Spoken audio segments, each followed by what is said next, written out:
عید مبارک.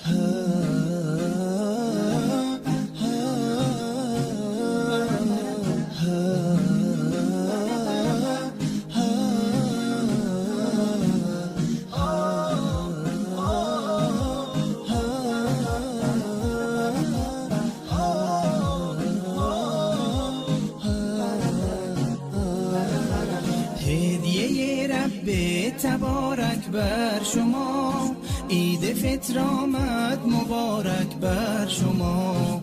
مظهر توحید و ایمان آمده، مؤمنان را عید مهمان آمده.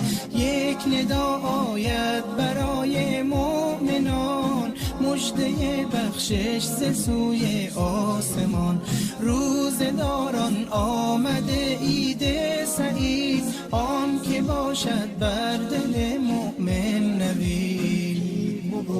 روز ایثار است و روز تهنیت، روز تبریک است و روز تسلیت.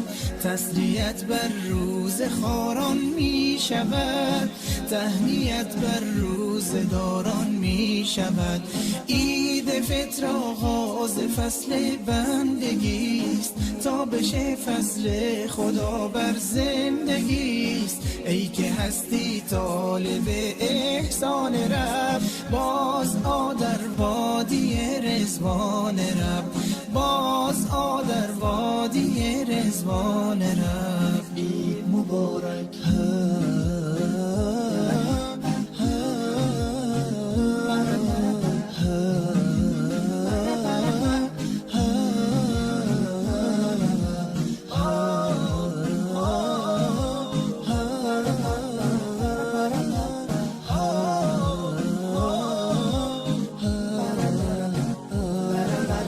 هدیه رب تبارک بر شما، عید فطر آمد مبارک بر شما.